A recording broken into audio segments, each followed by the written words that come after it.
Hello? Oh my god. That was awesome. My name's Sahil Lavingia. I'm here to talk about building products and why I do it. Hopefully it's pretty fun. I'll be giving you a little bit of background about how I kind of got started and then some reflection.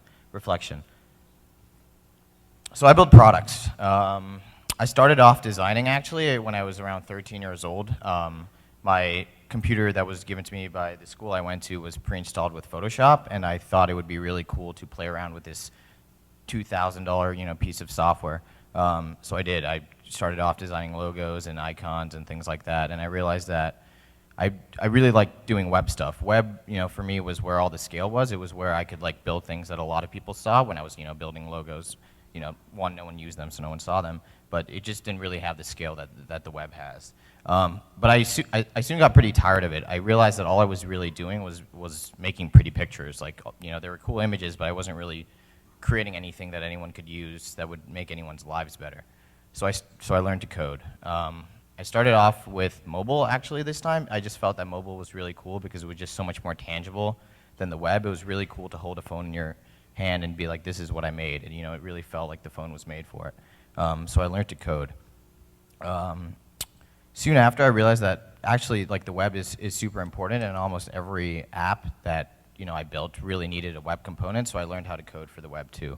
I went to USC. I actually spent most of my life outside of the U.S. While I was born in New York, I left when I was 4 to Hong Kong and kind of moved all over the place. I've lived in Singapore and London, and I moved back to L.A. When I was 17 to go to USC, and I turned 18. So a month into USC, I turned 18, and I was an adult, so I decided I was going to get serious about my career, which is pretty funny to get serious about your career at that age. I don't know why I did that, but it was cool, So the biggest thing I did, I'll go back actually. The biggest thing I did was I started talking about building stuff, right? So for the past, I guess, 4 or 5 years, I was just building stuff kind of on my own, and no one really knew about me. And I decided that to kind of take it to the next level, I had to start talking about building rather than just building. So I started tweeting, I started blogging, I started contributing to a bunch of kind of online forums, and a bunch of startups kind of noticed me and noticed the things I was building, and a lot of them got pretty interested. So I think probably the 3 most notable startups I was talking to at the time when I was at USC was Instagram, Pinterest, and Flipboard.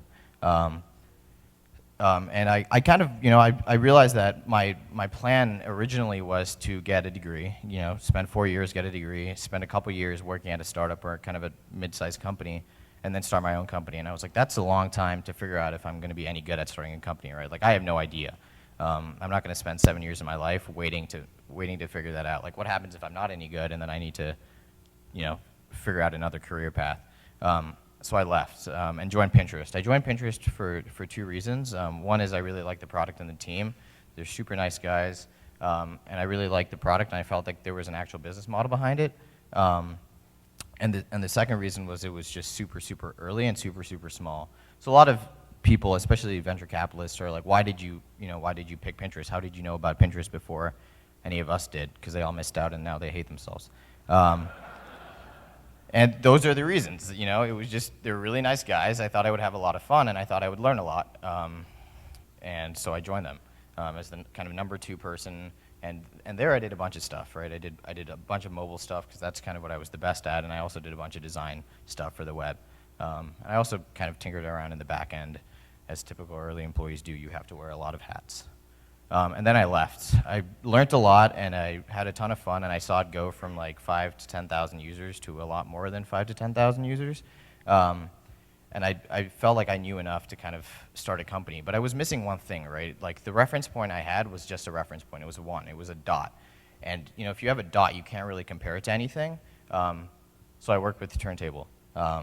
So I turned that dot into a line, kind of an array of kind of potential cultures and companies, and had a totally different experience, right? Because Turntable is almost kind of the opposite. Seth, actually, from Turntable is in the audience. He's speaking at 2. But it's totally different. One is they're based primarily in New York, while Pinterest was in Palo Alto in California. 2, there are 2 very experienced founders with track records, while Ben and Paul from Pinterest were were kind of new at this thing. It's not better or worse, it's just different. And they raised a lot of money. When I joined Pinterest, they raised a lot less. So then I had 2 reference points. So I could actually, I formed a line and I kind of picked where on the line I wanted Gumroad to be in terms of how I wanted to build a team, how I wanted to build a culture, how I wanted to build a product, how I wanted to talk about the product, and things like that, who I wanted to raise money from, etc. Gumroad is a tool that lets you sell like you share. So I kind of had the idea. When I was, sitting at home on a Friday night, because that's what I do on Friday nights, and I was designing an icon. So I was designing this icon in Photoshop. I was always kind of angry at myself because I was never really good at designing these like photorealistic icons that you see everywhere nowadays. And I wanted to learn, right? So I spent 4 hours designing this pencil in Photoshop. And at the end of it, I was like, this is awesome. I can now design a pencil. I was pretty proud of myself. But I had spent 4 hours doing it, and I was like, wait a second, like I have this thing now that would have saved me 4 hours. That's totally worth, a little bit of money to probably some people. And I was like, okay, I also have a bunch of people that follow me on Twitter now, many of which are designers. Like I should be able to, sell it to them. And I tried, and I realized it was very, very difficult. And I thought that was really strange. Like I had always assumed that giving stuff away to people was super easy. But the minute you add a price tag to it, it becomes super, super difficult. You have to set up a store. You have to go to a marketplace. And there was really no marketplace for icons, and I didn't really consider myself an icon designer, so I didn't have like a profile, and it took like 2 to 3 weeks to register, and I just thought that was really strange. So that's where the idea came around. And when I left in August, I left Pinterest in August. I spent around a month kind of messing around, working with Turntable and things like that. And then in September and October, I started Gumroad as a real company and raised some money, right? So I raised a little over $1 million from a bunch of awesome people. Seth actually was one of my investors. He's awesome. You should take his money too. He didn't tell me to say that. He really didn't tell me to say that. And I got to work. So this was kind of the first time in my life where I had 100% of my time to dedicate to this product, which was like what I really like doing. I just really like building products. And it was really awesome that I had kind of the time to just focus 100% of my time on this one specific product and make it as awesome as I could make it. Then I raised some more money.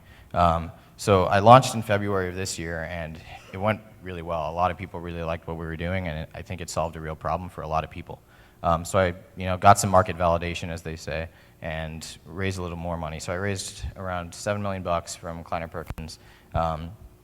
And the primary focus was, or the primary reason was that when I raised the last amount of money, I had basically like a few years in my life where I could spend 100% of my time on the product. And when I kind of figured out that this is the product I wanted to work on for a long, long, long time, I could hire people. I could have more than me just working on this one product. I could scale the product faster. I could make it better faster. I could give it to more people faster. And that was really exciting. So that's why I did that. So now we've raised over, over $8 million. But whatever, that's cool. Money is exciting, but it's not as exciting as turning that money into something more valuable. And now I'm here. That's kind of my story. You've heard my 19 years of my life in around 5-10 minutes. So why? One of the big reasons I like talking and making decks like this is I actually have to figure out why myself. And sometimes you're so busy doing stuff that you don't really realize why you're doing it. You just do it because it's fun and it's cool and it feels good. So it was kind of my opportunity to look back and be like, why am I doing this? Why did I join Pinterest? Why did I work for Turntable? Why did I even start designing in the first place? And it was, I just wanted to build products. That was kind of the reason behind doing all these things, that I just wanted to build products. But that still doesn't really answer the question why. Building products is fun, but it's not really the goal. It's kind of a means to an end, and I didn't really know what that end was yet. So I kept asking myself. And I realized that I built products so I could scale myself. I was, always exposed to services and consulting work, and that's great. You basically spend an hour of your time and you get an hour worth of value, but it doesn't scale as much as I would, liked it to. And products do that, right? So if you build an app, in an hour that could save you 5 minutes for the rest of your life every day, that's scale. and that was really exciting. So that's why I did that. But why scale myself? Like, why was I so excited about scaling myself, right? Like, I was pretty happy, like, messing around in school, building stuff, and hanging out with my friends, and things like that. So, like, why was I bothering, like, trying to scale myself if I was happy just being me? And this is what I decided. It's kind of weird. I'll explain why in a little bit. But I realized that I scaled myself kind of to survive. And I realized that, I think humanity has kind of figured out a lot of the problems that have plagued us over the past whatever how many millions of years we've been around, and we don't have to hunt for food anymore, and we don't have to do all these things that we used to have to do, and we die at like 75, 80 years old, and that's awesome, but we're not really content with that. Like, we want to live longer than that, and I think the best way to do that is to build products. I don't want to die, but I will, unfortunately. So one of the ways, and the biggest way that I do that is to build products, right? So I have ideas, I have beliefs, I have habits, and I want to expose those things to other people. And one of the best ways to do that is to build products, right? And I don't just mean apps and startups and websites and things like that, or companies, but I think anything that scales counts as a product, right? So a song counts as a product, a tweet counts as a product, a film counts as a product, this presentation counts as a product. And products keep us alive, right? So after we die, we have legacies, and products are kind of the best way, the most scalable way, the fastest way, the cheapest way, and honestly the most fun way to keep us alive. So that's kind of what I figured out, was like, we've actually been doing this for a while. Like, the way we used to scale ourselves, or we still do, is by having sex, right? But that makes me two people, and that takes, a long time, and that's not enough. It takes me a long time. Just kidding. But like we've kind of solved that. Like, we've been doing that for a long time, and we want to do stuff faster. We want to evolve faster, and I think products and technology and things like that really help with that. So I was pretty pleased with that kind of epiphany, which is products are just a way of multiplying ourselves. So that's why I build products. That's why I joined Pinterest. That's why I did all these things. My English teacher always says, or she did say, like at the end of every essay you should answer a so what. And I never really had a so what before. I was just kind of doing all these things because they were really fun, and it was really nice to have an answer to that so, which is I just wanted to survive. So it was a short talk. I'm a big fan of answering questions, and I think questions actually lead to better things than just me talking about stuff. I'm going to do an experiment. I actually put up this big Omaha talk along with the presentation notes that I didn't use, but they're there. On Gumroad, it's like $1 or more, and any money I make, I'll just write a check to the big Omaha conference, and I think it'll be a cool way for you to check out the product. You don't have to buy it if you don't want to, but it all goes to big Omaha. But that's it. If you have, if the Q&A runs out of time, you can email me, sahil@gumroad.com. You can mention me on Twitter, SHL. You can Facebook message me. You can Skype me. You can do all these things to get to me. You can talk to me in person. That's probably the best thing to do. It's kind of weird that I brought that up last. Especially if you're a girl, you can talk to me in person. But yeah, I'd love to answer any questions you guys have if you have any. You can come up to this, or you can shout. Right up front, got the two microphones right here up front. You can shout really loud. Yeah, what was kind of use the microphone. All right.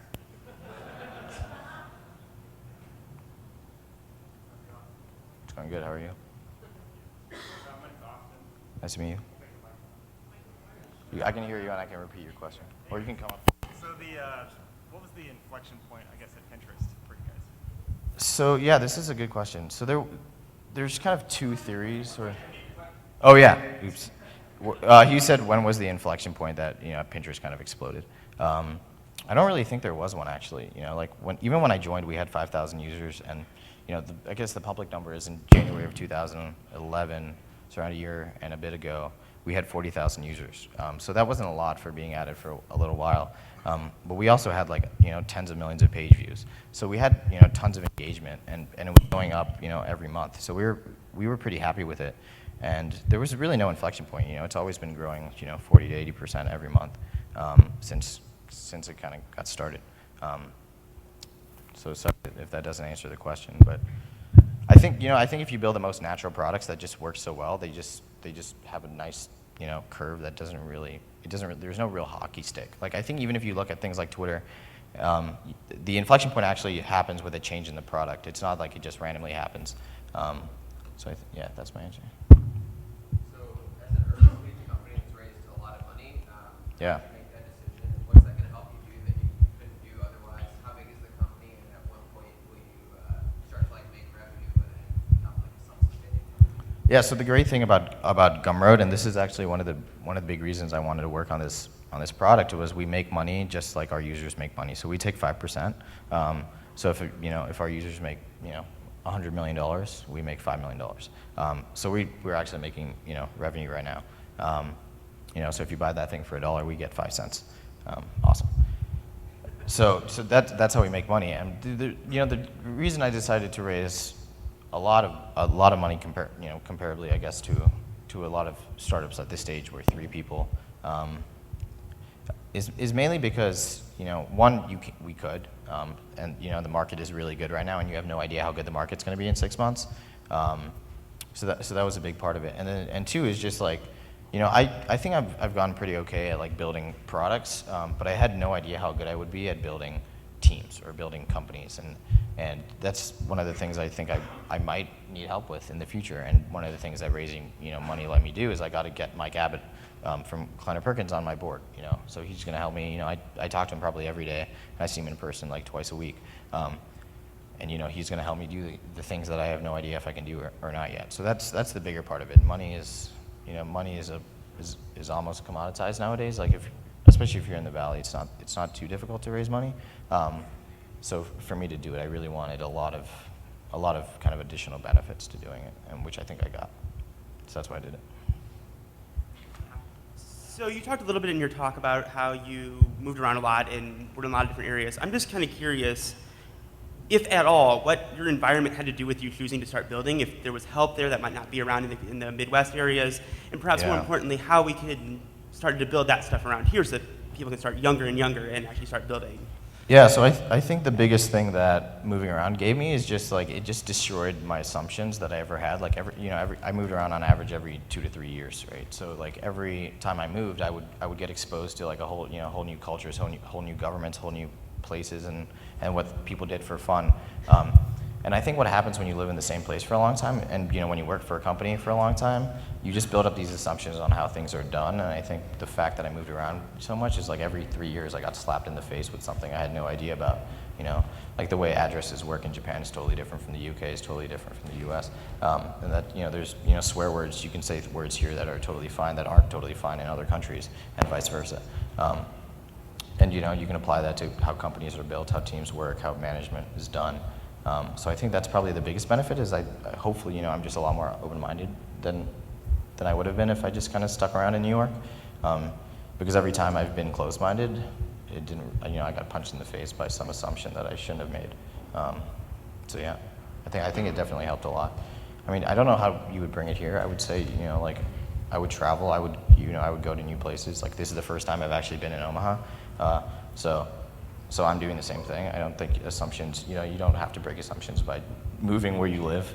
You can travel, you can visit, you can watch movies, you can read books. There's all kinds of ways to do that. Yeah. So how did you know when it was time to move on? Why did you leave Pinterest and then go to Turntable? And then what was that point that you realized it's time for me to move on? Just scale. I think, I kind of felt that I contributed a lot of stuff to Pinterest, and so when I left, I wanted to make sure that I could, the scale I would achieve doing my own thing was greater than that. And the primary reason I worked for Turntable, besides just it being a really cool product, was to do the same thing, as I felt like I could learn enough from that experience to scale myself even further. So I think if you look at a lot of the stuff I've ever done, it just seeing how, kind of the multiplier I can put on myself. I think if you look actually at the traditional path of kind of a venture capitalist or something in the Valley, you'll often see that they start off as an entry-level engineer, and then they become a manager of engineers, managing 10 engineers, and then they become maybe a VP where they manage 10 managers that manage 10 engineers, and then they start a company or something, and then they have 5, 10 VPs that manage 10 people that manage 10 people, and then they become an investor. So then they can invest in 10 companies that have 10 CEOs that can manage 10 VPs that manage 10 product people that manage 10 engineers, and it's really like just scale. Like I think people have just become obsessed with it because it's become so easy and accessible to do. So yeah, I think that's kind of like probably the core at every decision I make is like, will this increase or decrease that multiplier? And if it increases it, I'll probably do it. Thanks. Yeah, no worries.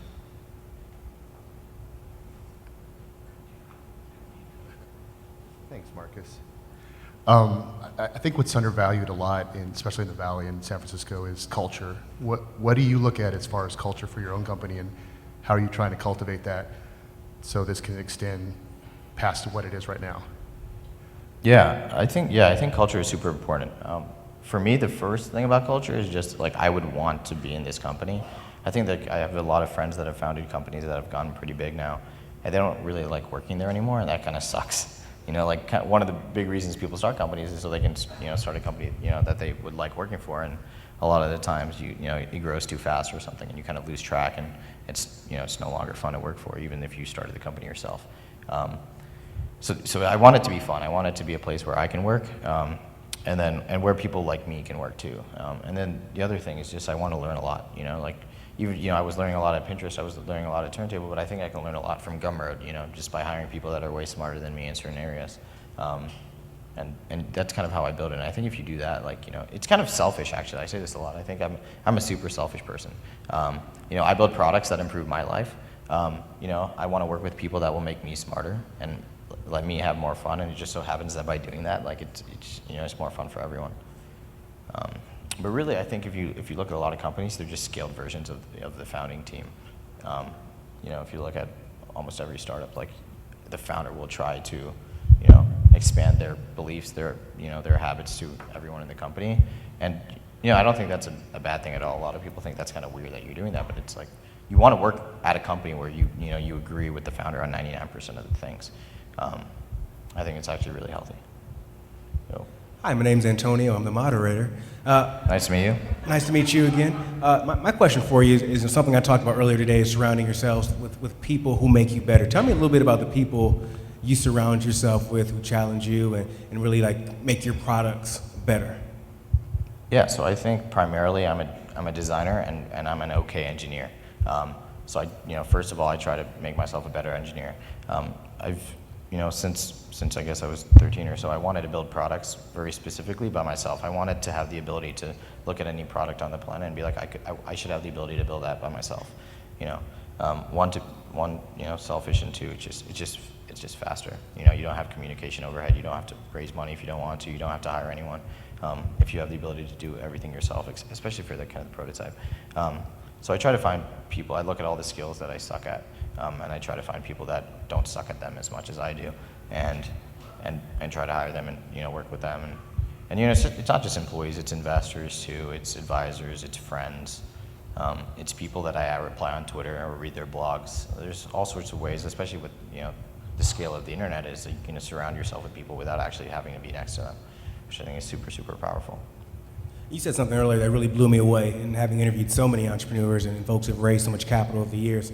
You said money is exciting, but it's more exciting to turn it into something valuable. Where did that perspective come from? People say, why did you leave some of these companies that you worked for to go off on your own? How did you obtain that perspective? Was it from the moving and demolishing all of those assumptions?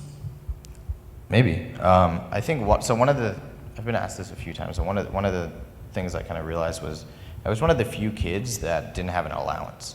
And that wasn't to say I wasn't able to do anything, that required money. It was just that whenever I wanted something, I would just basically ask my mom, could I do this? And she would always say yes. She's never said no ever, even when I wanted to leave school or anything like that.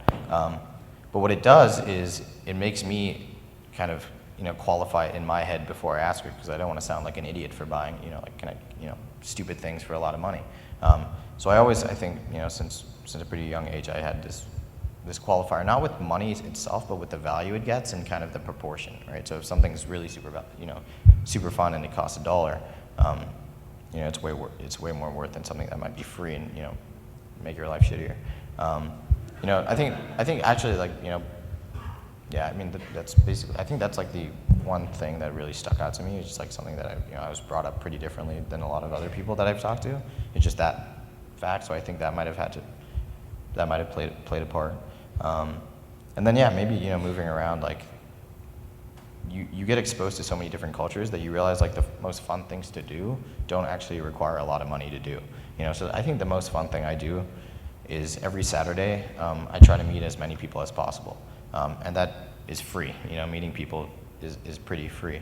And you know, that just exemplifies that. It's just like the thing I do most, you know, that gives me the most fun, the most happiness, doesn't require a single cent.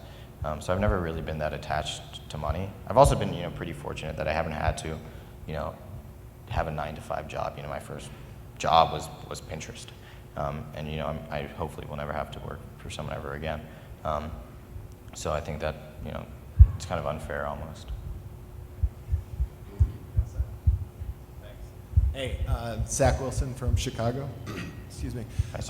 Two things. Being in the e-commerce space as well, or transactional space, your product focuses a lot on simplicity and speed. Do you have to deal with much chargeback or fraud in the Yes. way that you accept credit cards? Yeah, so I think making things simple is incredibly complicated. I tweeted this out and I'm super proud of that. But it is, you know, like if, you know, you see a lot of things that are simple and you have no idea how much, you know, work came into it. You know, I would say a song is a super good example of this, is like you listen to a song and it's like, you know, now the songs today are like 4 words on repeat. You know, I got a feeling, whatever. But like you don't see all the effort that kind of went into that. You know, it took them like 6 to 8 months to write that song, I think. So, and it's like 4 words. It's ridiculous. But you know, we don't see kind of the top of the funnel. We see like the end result, and we miss out on all the stuff that got cut, all the options that never made it. You can apply the same thing to movies. You can actually apply the same thing to any product, including a tweet or this talk. But yeah, there's a lot of stuff we've had to do to deal with fraud, and we'll continue to evolve as, you know, we scale and fraud becomes a bigger issue, and chargebacks become an issue, and all these things. But I think one of the unique things we have is that the world is a lot more different than, like, you know, the last big payments company was, you know, founded, which was, you know, 10, 15 years ago, which was PayPal. And like Facebook didn't exist, Twitter didn't exist. All these tools that we now have that are actually way better user experiences didn't exist, that we can really take advantage of. So for example, like one of the things I'm, you know, thinking pretty hard about is like Facebook auth, right? So logging with Facebook is a button click. But it gives us so much more data than if we asked a user to manually fill out 50 fields. So kind of the proportion to like effort versus how much value we get out of it is probably 10,000 times higher than what PayPal had. So I think, you know, the problem will be easier to solve. It will still be hard and it will require a lot of manpower and smarts, but I think it's easier than it used to be. And then my other question was, can you talk about your first 6 or 8 months of when you got your funding to, I guess, when you launched in February? You didn't seem like you really had to go through the MVP stage. You just, it sounded like you just got money right out of the bank, out of the gates. I don't know how that really went down, but can you talk about that a little bit? Yeah, totally. So I left in August, and I formed Gumroad as a company in late September. So that was kind of when I knew I wanted to do that full time for the next at least 5-10 years. So that was September. In October was when I kind of raised money. So luckily I had a pretty significant track record from leaving Pinterest and working at Turntable, and more importantly than that, I had a bunch of references, right? So investing is such a it's like an avalanche, right? You get 1 or 2 people to say yes, and everyone wants in, and if you can't get that first yes, no one wants in. So I had those kind of yeses kind of before I started raising money, right? So Seth, I had worked with him for a while before, so when I said I was going to raise money, he didn't have to sit down with me for an hour and ask me a bunch of questions and figure out if I really was passionate about building this thing. And then you could investors all knew Ben from Pinterest, so they asked him like, who is this kid? Should I invest? And hopefully he said pretty good things. And then on top of that, I also was pretty public about all the things I believed in and wanted to do. So, typically, you have an hour-long meeting and then they invest like 250 grand, and that's a hard decision to make, right? So when VCs spend a lot of time trying to think of reasons they should say no. But for me, I guess, like they had the hour-long meeting, at least to the VCs I hadn't met yet beforehand, but they could look back at my entire career, they could look at my blog and all these things and be like, okay, this kid was actually talking about doing this kind of stuff, a year and a half, 2 years ago. He's not just bullshitting for an hour. So I think that helped a ton. One last question. Hey, Bob Smith, engineer. With moving around so much and going between different companies, when do you start thinking about exit strategy, or do you think about exit strategy? Exit strategy? Yeah, switching companies, moving to a different decision, Yeah. making that change. I don't really think about it. There's just like too much stuff to do in the present that like worrying about what's going to happen in the future is like just a waste of time. And even if you do think about an exit strategy, it's just never going to pan out. And what it does do is it removes you from the present. So if you start thinking about, okay, how am I going to sell this company for $50 million? Then you're thinking about how to sell it. Then you start orienting your entire company to get to that outcome, which probably isn't going to happen anyways. So I just try to do what I want to do right now. And my exit strategy is hopefully building a huge sustainable public company, or it could be going bankrupt and then just going back to building products again for another product that I feel like working on. But I don't know. I feel like I'm pretty detached from all sorts. Like I just raised $7 million or whatever like a couple weeks ago.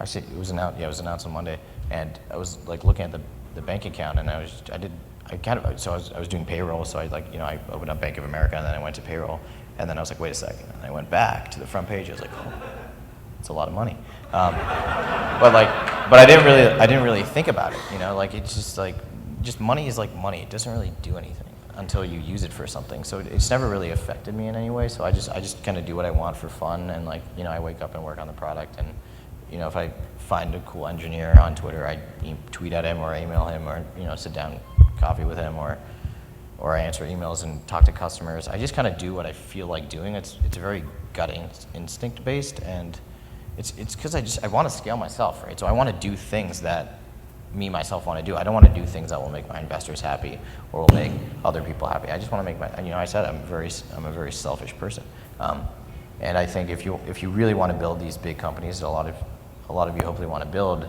you kind of have to be right for the first 50 to 100 decisions, because you're going to make like thousands of decisions over the course of your company's life cycle. And if you mess up the first 50 or 100, or if you're going to mess up and someone says like, oh, actually you should do this instead, like it's just not sustainable. It's not going to work for the next 5-10 years. So I think you should just trust your gut, and if you fail faster, and you never had to surrender to someone else's beliefs, ideas, motivations, etc. Is that it? Thanks so much for having me. I really appreciate it.